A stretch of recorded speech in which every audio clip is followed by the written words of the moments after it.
There's an interesting aspect of current theorizing about how panic and anxiety work, and you may notice this in your experience, which is why I include it here.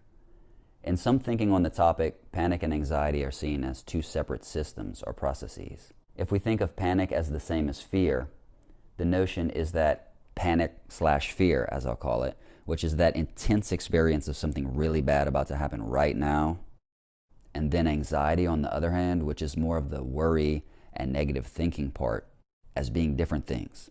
If panic/fear is a current immediate danger and anxiety is more about a future worry, then we can see how they would be different. But not only are these distinguished from each other, they're actually thought to be opposed to each other in the brain in some ways.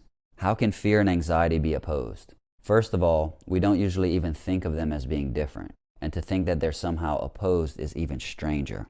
The idea is this: panic/fear is that fast, immediate threat response. Something bad is happening right now, so you need the so-called fight or flight response to get the blood and oxygen pumping to your muscles in order to deal with it to survive.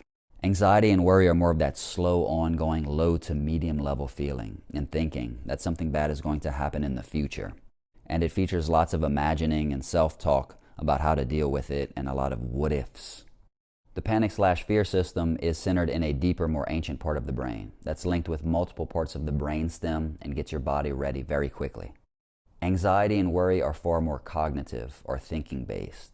It's a lot more human in a sense and functions largely through higher parts of the brain, like the cortex, that wrinkly stuff on top.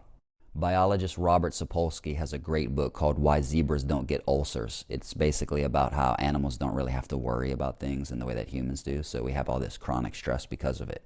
Because we have bigger brains and the capacity to imagine all sorts of things, this is both a blessing and a burden for us humans, because we can anticipate an infinite amount of things going wrong and we can remain anxious about them. The reason why these two systems would be opposed in the brain is this: if there's an immediate threat, there's no time to worry. It's time to act. That's what panic/fear is for. Your body is straight up acting for you to get out of what it perceives as a bad situation right now.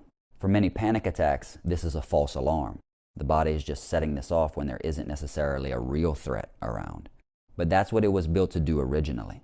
Conversely, if there might be some danger forthcoming but it's unknown, better to stay quiet and vigilant and keep watching out. Freeze. Don't move. Think about it. Worry. Search for information. Stay awake. Stay alert. Stay tense. Try to reduce the uncertainty. Investigate. Scan. In that situation, it's not the time to panic or to freak out or run or fight, all of which may bring attention to the self or a predator or whatever other danger there is, which could make things worse, clearly. Best to stay low until further notice. This is the biological reason why constant worrying can actually suppress panic. It can kind of keep it at a distance.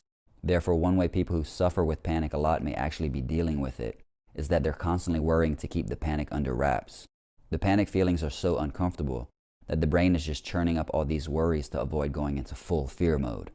And many people find that once they work through the panic itself, with its strong emotions and bodily sensations, that all of that verbal, chatty worry starts to fade because they're allowing themselves to directly experience and process the underlying feelings. Click the link in the description to find out more.